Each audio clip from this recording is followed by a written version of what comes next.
Assalamualaikum warahmatullahi wabarakatuh. Pada video ini kami akan melakukan video wawancara singkat mengenai pinjaman online sebagai tugas dari mata kuliah Ekonomi Islam di Universitas Yarsi.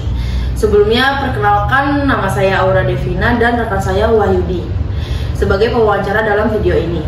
Lalu ada Zahra sebagai kameramen di belakang layar dan juga ada Mas Amran sebagai editor video di belakang layar juga. Di sini juga ada narasumber ya, yang kita samarkan namanya, bilang aja Mas Ilham ya. Jadi sebelum kita mulai ke pertanyaan, Mas, mohon maaf bila mana nanti di pertanyaan-pertanyaan yang akan saya lontarkan ini terdapat pertanyaan yang sekiranya Mas kurang berkenan untuk menjawab, boleh tidak dijawab ya Mas. Di sini ada 10 pertanyaan yang sudah kami siapkan untuk Mas I. Yang pertama, kalau boleh tahu, Mas bekerja di bidang apa ya, Mas? Sekarang di bidang pelayanan masyarakat. Udah berapa tahun bekerja di? Saya sudah bekerja sekitar 6 tahun dari 2018. 2018, lumayan lama ya Mas. Dan keseharian Mas, kalau boleh tahu? Sekarang sih selain bekerja paling kumpul sama teman-teman gitu kan, ngobrol-ngobrol, nongkrong, atau mungkin nyari aktivitas olahraga dan sebagainya gitu aja. Kayak Mas I ini sudah berkeluarga atau belum Mas? Kebetulan sudah bekerja. Oke. Oh ya, satu lagi Mas, untuk kalau boleh tahu range gaji Mas I ini bekerja di perusahaan yang sekarang kisaran berapa Mas? Untuk range-nya sekarang ada di 7-8 juta. 7-8 juta. Berarti untuk kita mulai di pertanyaan yang pertama ya Mas. Alasan Mas kenapa di range gaji 7-8 juta ini, kenapa kayak Mas I ini masih menggunakan pinjaman online Mas? Sebenarnya karena aksesnya mudah ya, karena sekarang tuh banyak banget aplikasi-aplikasi ataupun ya aplikasi ya pinjaman online tuh muncul kan, misalnya kan kita lagi buka YouTube, lagi lihat apapun aplikasi pinjaman online gitu kan, penawarannya menarik juga. Jadi kita berpikir kayak, oh enak nih, mudah nih ya, karena cuma nge-play satu KTP doang, tapi udah langsung bisa dapat uang duluan nih kan. Jadi akhirnya kayak tergiur nih awal-awalnya seperti itu. Dari iklan juga banyak ya Mas ya? Iya. Terus Dan kemudian yang kedua Mas, untuk plus dan minus pinjaman online bagi saudara Mas I sendiri? Sebenarnya memang balik lagi ya, bagaimana ya saya akui gitu ya, pada akhirnya kita harus tahu gimana cara ngaturnya ya. Tapi memang balik lagi tadi kita pengen punya barang A, B, C gitu kan, cukup nge-play dulu kita udah punya kan, beda kan nggak harus kita nabung lama baru kita beli gitu. Jadi itu poin plusnya sih. Mungkin kalau poin minusnya memang pinjaman online ini agak beresiko, apalagi kalau kita ada keterlambatan saat membayar aturan gitu kan, ada bunga yang bertambah.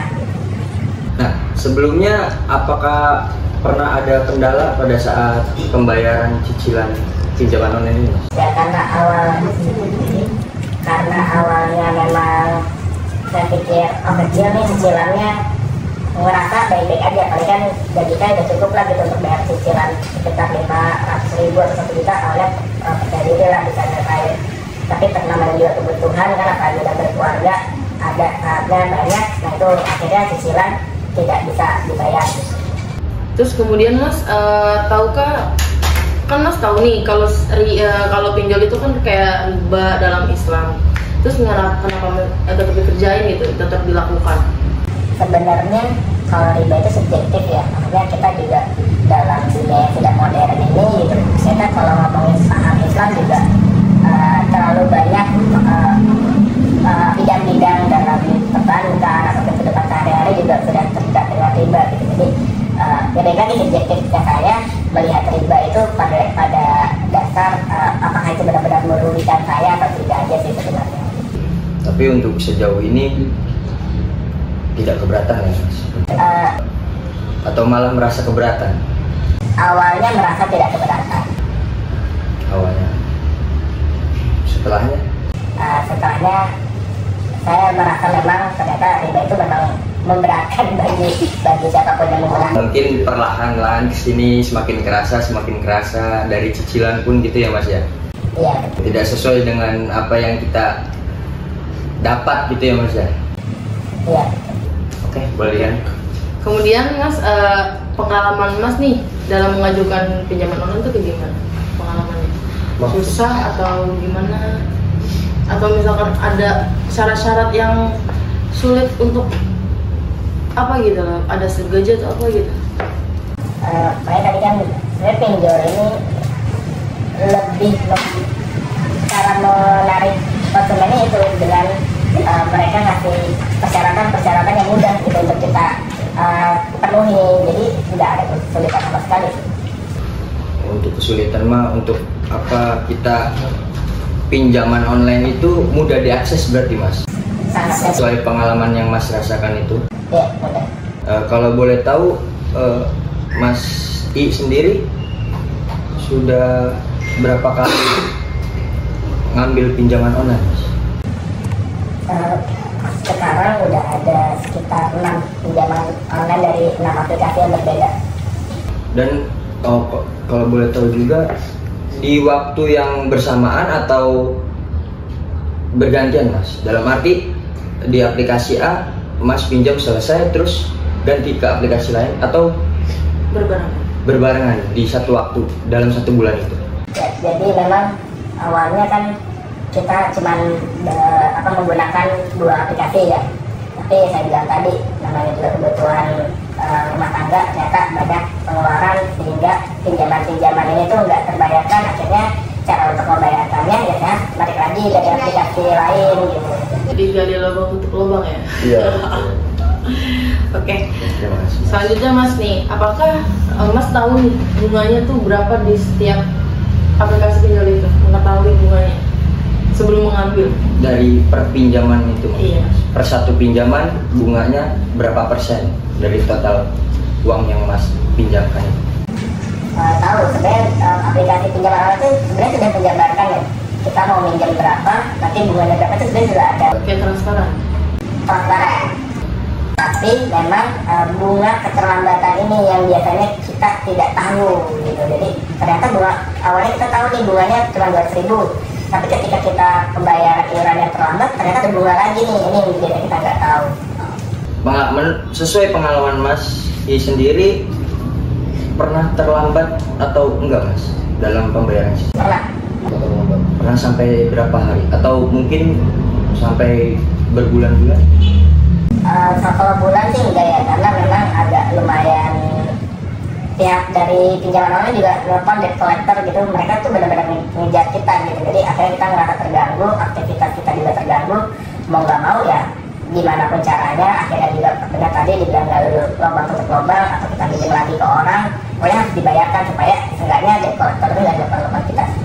Oh, berarti memang mengapa kayak alasannya seperti mas bisa sampai ke 6 aplikasi itu tadi, karena awalnya dari satu pinjaman ada keterlambatan gitu ya mas, jadi sesuai kemampuan belum mampu untuk membayarkan cicilan, jadi minjem lagi gitu ya mas. Ya. Betul. Oke mas. Oke, mas. Dan mas tuh merasa tertekan nggak sih sama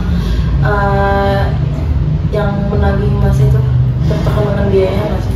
Sebenarnya Cara penagihannya? ya tertekan.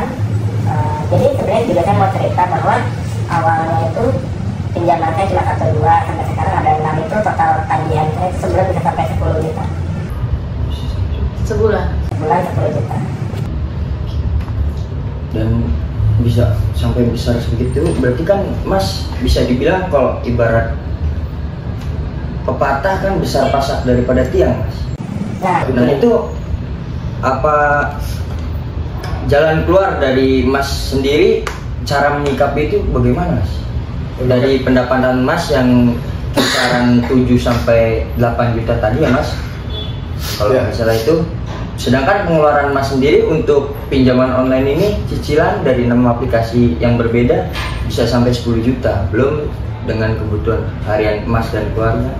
Ya makanya akhirnya yang bisa saya lakuin, saya minjem paylater, saya pay later setiap bulan 10 juta untuk bayar tagihan-tagihan saya juga bayarin untuk paylater itu. Jadi akhirnya sebenarnya yang setiap bulan saya lakukan adalah hanya pembayaran bunga aja sih. Hanya untuk membayar bunga? Membayar bunga aja, karena ya gimana 10 juta saya juga nggak sanggup gitu kan. Ya akhirnya memang saya udah terjerat sih di dalam bisnis pinjaman online ini. Berarti untuk pembayaran pokoknya minjam dari paylater itu, Mas? Iya. Untuk menutupi pokoknya, cicilan pokok. Ini menghindari bunganya itu semakin besar gitu ya, Mas? Jadi tidak terlambat.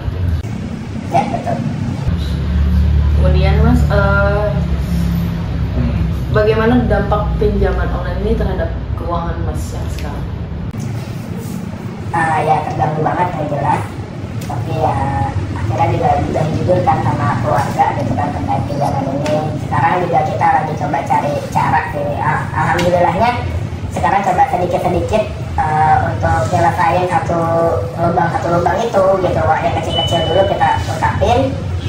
Ya alhamdulillah kita juga harus berani ngomong ke keluarga kan, selain keluarga inti juga sama orang tua gitu, sama mertua saya gitu ya. Akhirnya meskipun kita salah, meskipun kita juga paham pasti akan ada omelan lah ya dari kedua keluarga, tapi ya alhamdulillah namanya keluarga pasti ngebantu kita ya.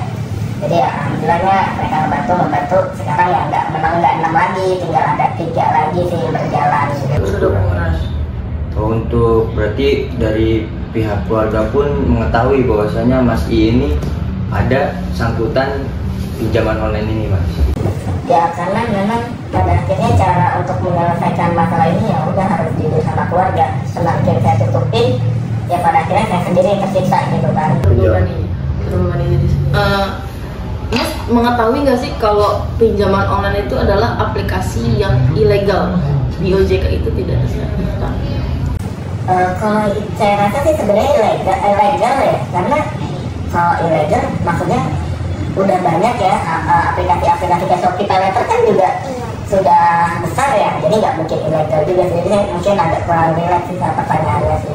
Maksudnya ilegal itu mungkin ada beberapa sebagian aplikasi, tapi saya rasa beberapa aplikasi memang sudah legal.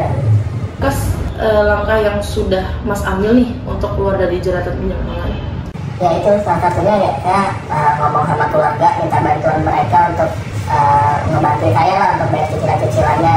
Ya meskipun mereka alhamdulillahnya nggak nuntut saya untuk ngembaliin utang saya secepatnya gitu. Itu saya bersyukur banget punya keluarga yang meskipun tahu saya salah gitu, tapi tetap suportif mendukung saya gitu untuk keluar dari pinjaman online ini. Berarti untuk keluarga alhamdulillahnya mau membantu ya, Mas? Jadi respon ke Masnya juga memang awalnya dari keluarga ada respon yang kurang baik, cuman berhubung mungkin melihat ini keluarga sendiri kayak Mas I juga, jadi kayak keluarga juga membantu untuk menyelesaikan masalah Mas ini terkait pinjaman online itu. Oke, yang terakhir Mas, pandangan Mas mengenai regulasi pemerintah terhadap layanan pinjaman online itu bagaimana sih? Ya pada akhirnya saya sebagai salah satu bukan dibilang korban ya, karena saya juga dari awal bersedia untuk melakukan pinjaman ini ya. Tapi ya saya belajar bahwa memang seharusnya pemerintah itu lebih memperketat lagi gitu terkait pinjaman online ini, karena kan aksesnya mudah, orang-orang tertarik ngambil gitu kan, padahal ada banyak regulasi di belakangnya yang kita nggak tahu seperti bunga yang tinggi dan sebagainya. Jadi harapan saya sebenarnya memang harus lebih diperketat lah gitu untuk pinjaman online itu nggak adil gitu, jadi nggak mudah benar-benar dilihat kualifikasi dan sebagainya sih. Oke Mas, untuk semua pertanyaan yang sudah kami siapkan sudah terjawab semua Mas. Mungkin dari Mas pribadi untuk penonton barangkali ada masukan ataupun saran mengenai pinjaman online ini? Jadi kan kadang pengalaman saya kenapa ngambil pinjaman online. Pinjaman online itu saya dulu mikirnya sama seperti menabung. Bedanya kalau nabung kita baru dapatnya di akhir. Kalau pinjaman online kita dapat ibaratnya di awal saya mikirnya kayak mudahnya seperti itu. Kenyataannya sebenarnya konsepnya nggak sederhana itu. Lebih baik kita nabung dulu, nggak apa-apa kita tahan dulu untuk punya sesuatu barang gitu kan, daripada kita pengen buru-buru tapi ujung-ujungnya minjem, karena kita nggak pernah tahu pengeluaran kita atau kebutuhan kita itu seperti apa ke depannya, yang malah mengganggu tadi pembayaran pinjol, akhirnya jadi banyak, jadi bertambah, itu malah berbahaya. Mungkin cara saya memang, saya pernah mengalami depresi pada saat itu, benar-benar nggak tahu lagi harus gimana. Bayangin pendapatan saya cuma 8 juta, tapi cicilan saya bisa sampai 10-12 juta sebulan gitu kan. Saya dikejar-kejar debt collector, saya juga mungkin ada marahan juga dari istri gitu kan, anak juga ngelihat kasihan gitu, untuk jajan jadi susah gitu ya. Yang mau nggak mau, memang siapapun yang sudah terjerat pinjol ini, cara terbaik jangan pernah nyerah juga ya, jangan sampai, apalagi banyak kan yang mengakhiri hidupnya gitu ya. Cara terbaiknya yaitu mendingan keluarga lagi. Bagaimanapun memang mungkin kita ngerasanya keluarga kita broken home atau sebagainya gitu, tapi keluarga adalah tempat terbaik untuk kita pulang gitu. Jadi cerita aja, kita juga nggak bisa nuntut mereka untuk membantu, tapi saya yakin namanya keluarga pasti selalu merasa membantu gitu, jadi akan membantu menyelesaikan masalah kita juga. Harus berani lah. Intinya di setiap masalah pasti ada jalan keluar ya Mas. Jadi memang harus kita, yaitu tadi gunanya keluarga, mungkin salah satunya sebagai tempat buat kita berkeluh kesah itu tadi ya Mas. Baik Mas, terima kasih sudah mau Diwawancarai jadi narasumber ya untuk pertanyaan-pertanyaan kita tadi. Terima kasih banyak. Sebelumnya barangkali ada bahasa atau perkataan sikap dari saya pribadi dan tim-tim saya yang kurang berkenan di hati Mas, saya meminta maaf secara lahir batin. Baik, kita akhiri sesi wawancara ini. Kami dari kelompok 1 izin undur diri. Terima kasih. Wassalamualaikum warahmatullahi wabarakatuh.